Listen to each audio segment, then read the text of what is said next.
a month. The skilled labor got $16 a month, and the professionals got $19 a month. But your room and board was all taken care of, so that was just kind of spending money. And there wasn't much to spend in camp.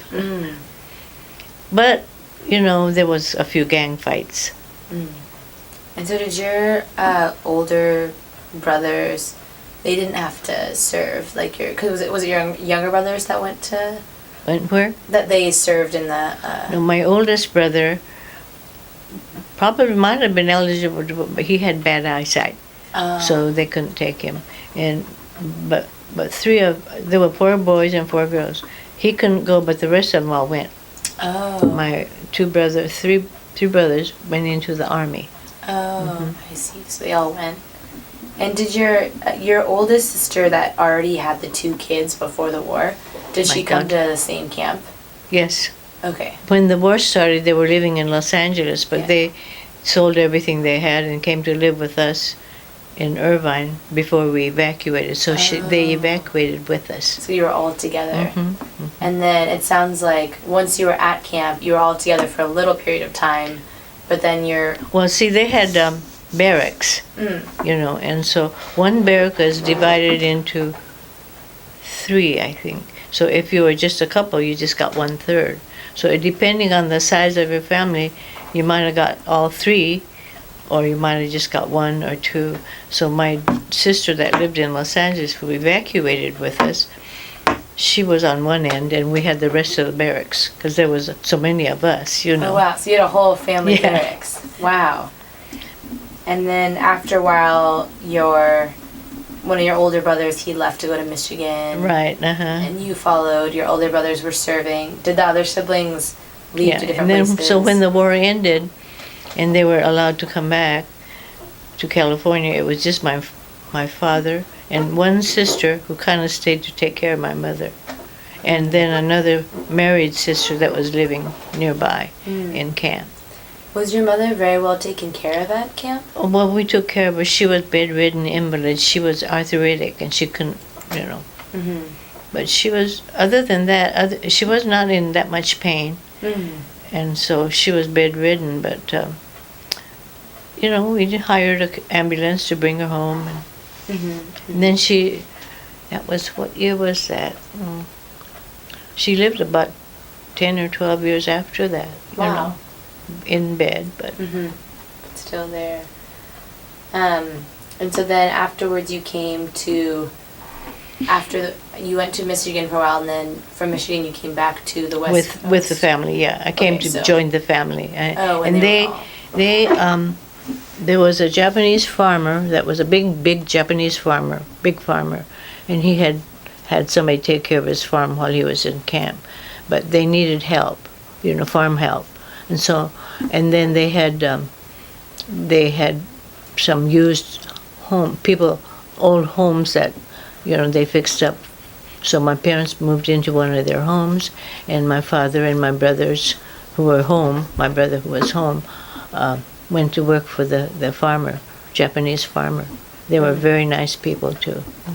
So they were able to hire him right. and them. And how were they, that family, they were able to get their land back after yes, the there war? was, I think when the war started, they hired somebody to take care of it and do what he had to do to keep it going. So they definitely had someone I'm sure they were able to they trust. probably paid him for it. So when we came back, the land was very nice, and they were able to plant vegetables and whatever. Wow. And then how long did you live in Irvine with your family? Well, and then in 1950, I was married. 1950 to my husband. I met him through our parents. Our parents were old-time friends, and so they used to, after the war was over, they lived in Nevada, and so they didn't have to relocate. So after the war was over, they came to visit, and Jim had just gotten out of the Army. So he came with them, and that's how we met. And we were married in 1950. So what's that, 67?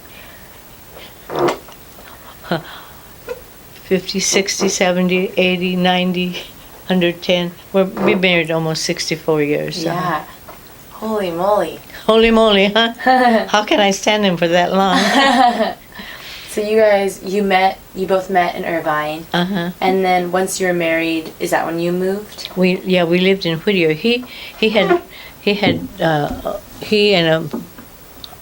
a school buddy of his that he went to train in opened up a plant store in Pico Rivera, and he worked there. And I went to work for Whittier College. We rented a home in Whittier, and he went to Pico Rivera to work, and I went to Whittier College. I worked for the veterans, because a lot of the veterans are coming back, after the war. So I worked at Whittier College until we moved into a home of our own. And then it was too far for me to go to Whittier College, so I went to help him in the store. He had a retail store by then. I see. So after you married, the main reason that you moved to Whittier was because of his business. Yeah. His business. And your husband's name is Jim? Okay. And so it's his business that you said he was able to find because of someone he served with? Well, yeah, there was he was working for this company, and then this company got taken into the army. So he sold it to Jim and another fellow, the business. Oh, interesting. That was in Pico Rivera. And then he moved the company to La Habra. And, he stayed there till he retired. I see. And was this another Japanese American that bought the business? Yeah. No. Oh, okay. It was I can't remember. He was from a foreign country. I can't remember where. I think Israel or somewhere. Oh, interesting. And so he just retired. Oh, he retired. All right, I see. Meantime, we had 3 kids. Oh. Okay. 2 girls and a boy. So during that, and did you have the kids in Whittier? Yes. Okay. And did your family, did your mother stay in Irvine after you moved to? Yes. She, as a matter of fact, she passed away there. Oh. It was really strange. My husband and I and our children were going to a veterans reunion in Hawaii, and she was bedridden, So on the morning that we were going, we stopped to say goodbye to her and tell her that we'll be back in about a week. And then while we were in Hawaii, about a week, we got a call from my brother saying, "I think you better come home." And I said, "Why?" He says, "Mom died." And I said, "When?" And she said, "Guess what?" He said, "She died right after you left for Hawaii." Wow. And that just made me so sad because, I could have stayed. But we were there almost a week when he called. So we went home right away. But that just kind of hurt me pretty bad. Yeah. I never got to talk to her or anything. But she was ill, so I didn't expect her to. But that's life, Yeah. And it was really wonderful she was able to live so long having and gone I to think camp what she did was try to stay alive till we left. Then once we left, I think she just kind of let go. She let go then. Yeah. So she said, yeah. Wow. Well, thank you for sharing. I know. Excuse me? I said thank you for sharing. I know it's like, you're welcome. I'm sorry I have to tell you these sad things. No. It's a part of life. Yeah. Yeah.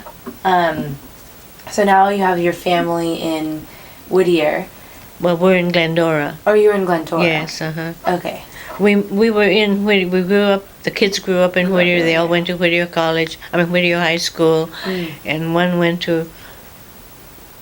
My daughter went to Irvine, University of Irvine, and my other daughter went to Redlands, and my son, where did he go? Yeah, he just went to junior college, Fullerton.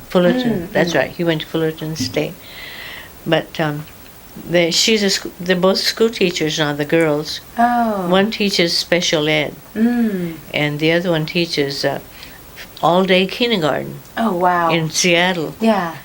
But she said that the all-day kindergarten parents have to pay for half a day. Oh.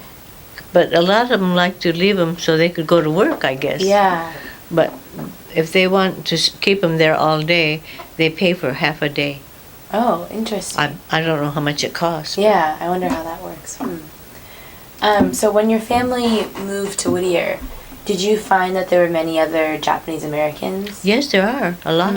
There's a lot of people. There's a well-known Nakamura family that has a great big nursery.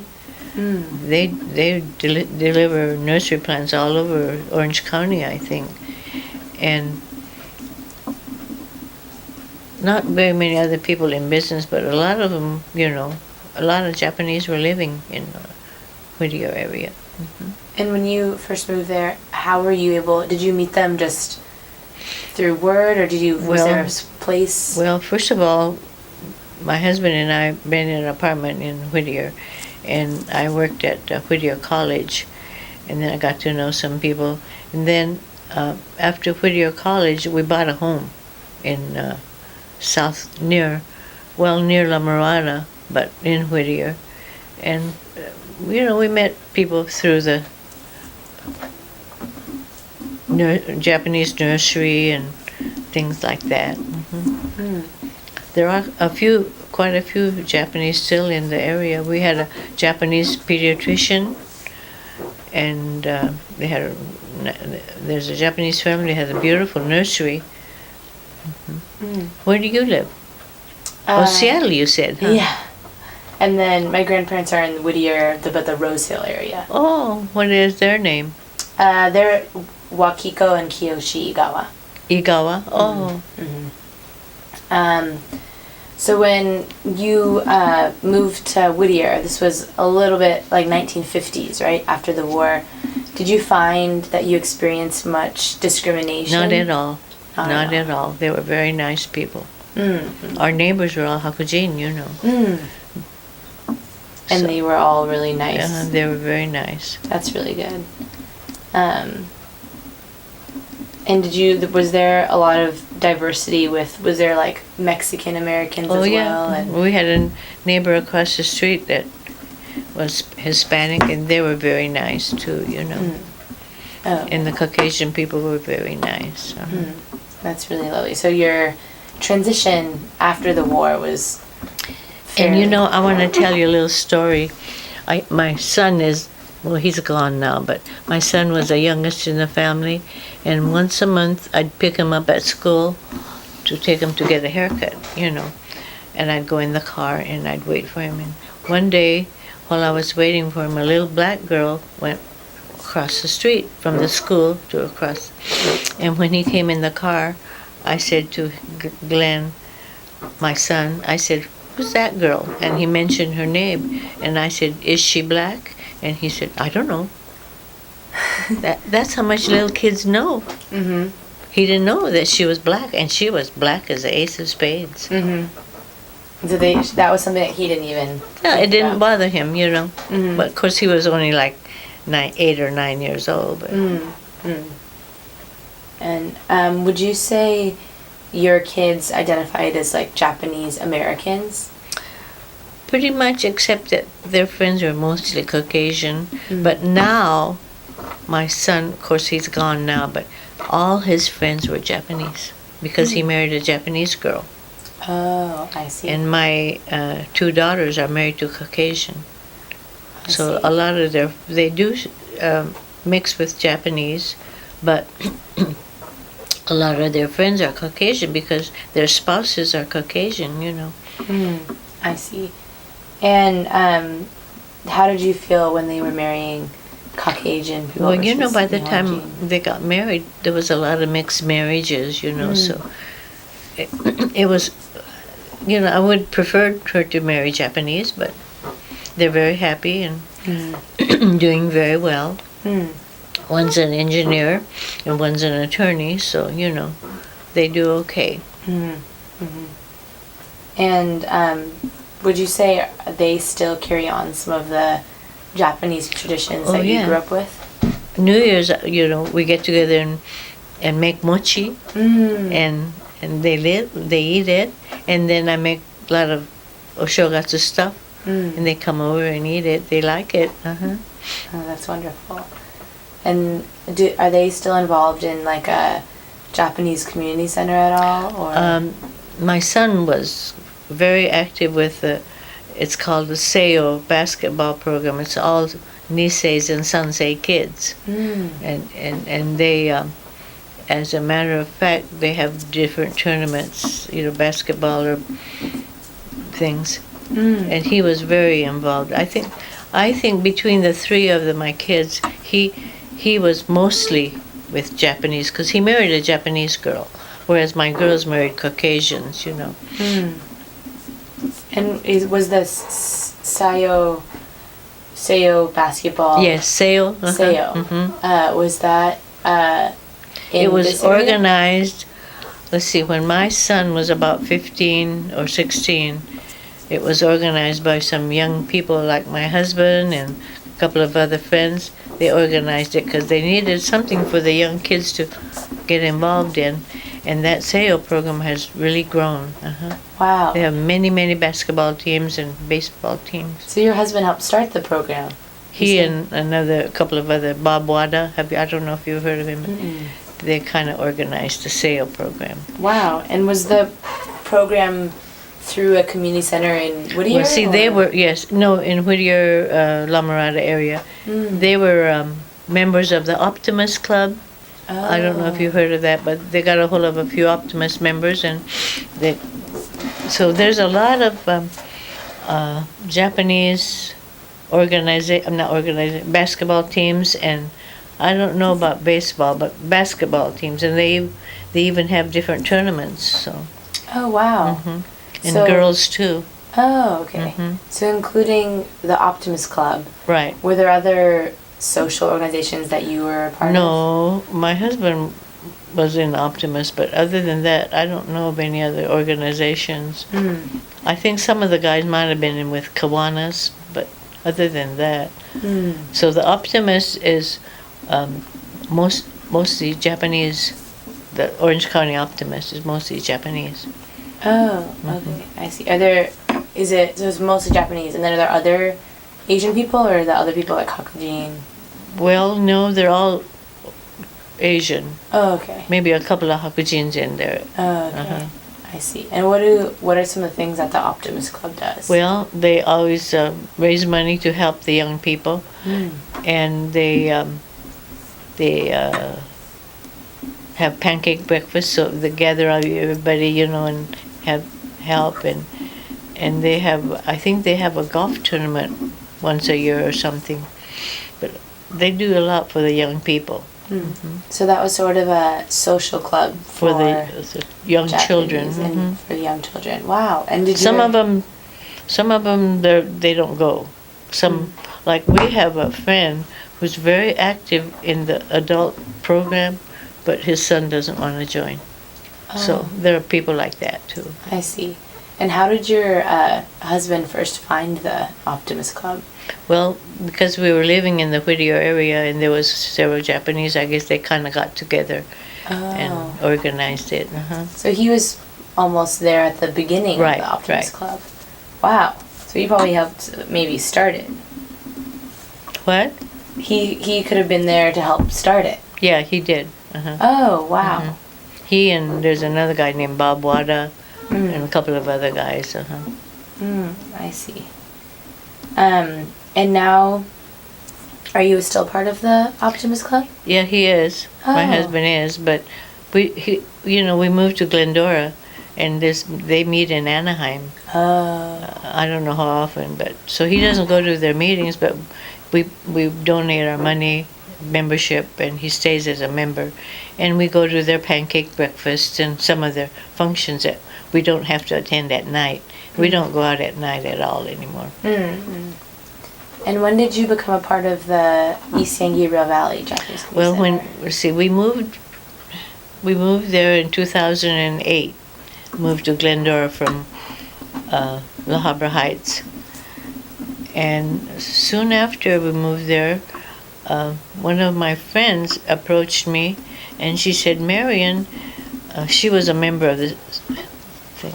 She said, "Why don't you come and join me at the senior center?" And I said, "What senior center is that?" And she went on to explain everything to me. And I said, "Well, that sounds like fun. I'll go." So that's how I got. And she's still a member. Oh. She lives in an assistant living, though. I see. And so, she doesn't get out too often, but she comes to the meetings. So you started coming to community center fairly recently then? Yes, we've been. Well, we haven't lived in. Soon after we moved to Glendora. I see. So there wasn't. It's been in operation for years, I think. Yeah, very long time. But the Optimist Club was kind of your community when you lived in Whittier. I see. And was there like a regular meeting place for the Optimist Club? No, I think they used to meet at a restaurant. Oh. Same restaurant every year. I don't think they met as often as once a month, but just quarterly. I see. But they do sponsor basketball tournaments and pancake breakfast. I see. And I think for the adults they have a golf tournament too. So lots of events.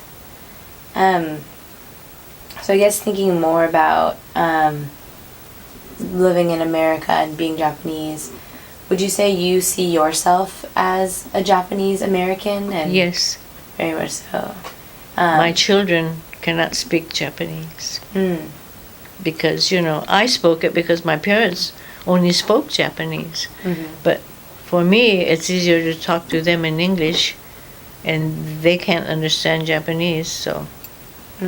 Because, see, both daughters are married to Caucasian, and so their children are Hapas. Like myself. Are you Hapa? Yes. I'm half Irish, half Japanese. And your father's Irish? No, my mother's Irish. Oh. Yeah. Do you get is she from Ireland? My grandparents on that side are from Ireland. Oh, so you look very Oriental. Oh, yeah. So not everyone always knows. Your father is Japanese? Yeah. Oh. He's full Japanese.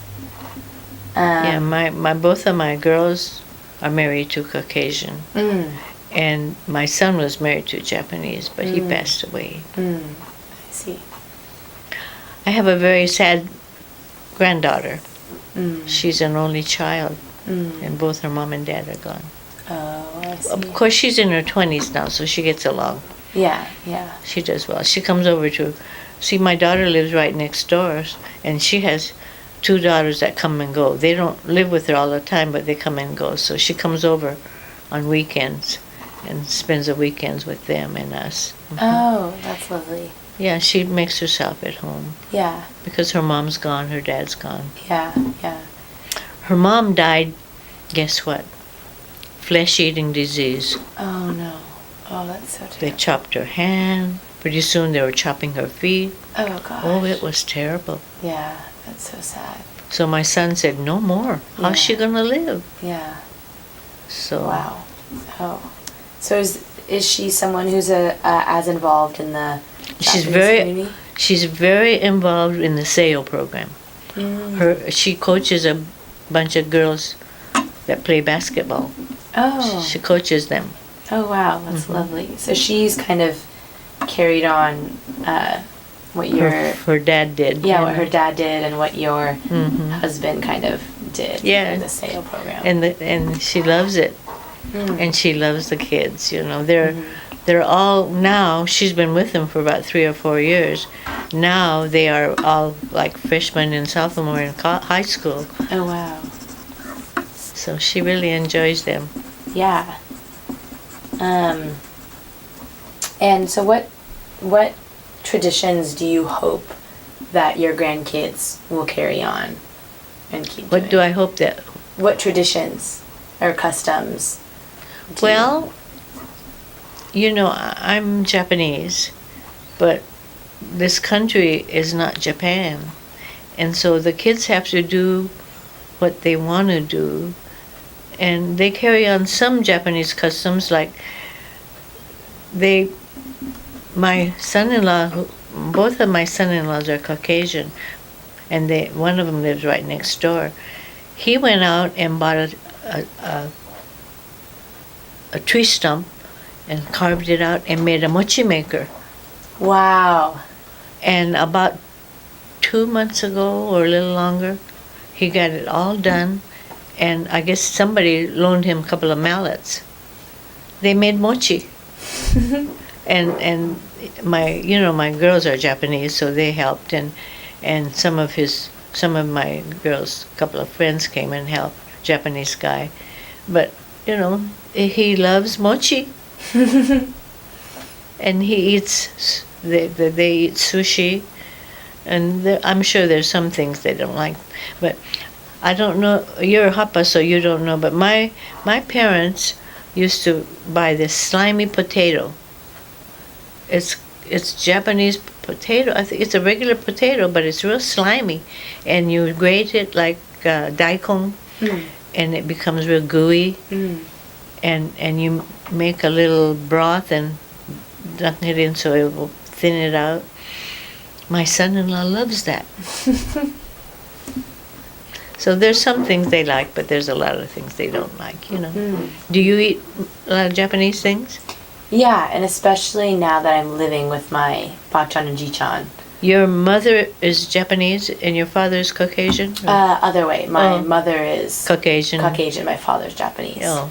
Otherwise, I think if it were the other way, your mother would be fixing more Japanese things. Yeah, exactly. But your grandparents are Japanese. My grandparents are Japanese, and then my father actually cooks quite a bit. Oh, and so good. he would make a lot of Nihongo dish. Nihon. What is your grandparents' name? Wakiko and Kiyoshi. No, but the last name is Igawa. Oh, Igawa. Oh, and you're a Igawa. I'm Igawa. So your grandparents are your father's parents? My father's parents, yeah. And then my bachan was Kikekawa. Oh, and where did she grow up? Yamaguchi Kenjinkai. Oh, she's from Japan? Yeah. Oh. Yeah, they're both from Japan. From Japan. Mm-hmm. And your mother is Caucasian? Yes. And your father is Japanese? Yes. Oh, you look very Japanese. Yeah. Most Japanese people know. Yeah. Whereas it's interesting, a lot of Hakujin people can't tell that I'm... I would never know that you're part Caucasian. Yeah. You look very Oriental. Yeah, so it's interesting how people, I Yeah. think depending on your generation, they can also tell. So I guess, did you talk to your grandkids very much about what life was like in living whenever here? they ask, I'll tell them, but Okay. they don't ask very often. Mm-hmm. They're all so busy. Yeah, I can imagine. Do you have any siblings? I have one younger brother. And he lives here in... He lives in Seattle. Oh. Mm-hmm. Married? He's younger, so he's still going to be in high school. Oh. Yeah. It's his senior year of high school this next year. Oh, he's with some other family member then. He's with my mother and father. Oh, they're in Seattle. They're still in Seattle. So your father is a Caucasian. No, my mother's the Caucasian. So what is your father's last name? He's Igawa too.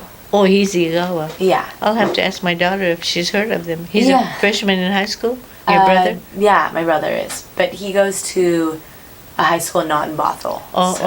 Yeah, we'll have to see. Yeah, they live in Bothell though, your parents? More Seattle area. Yeah.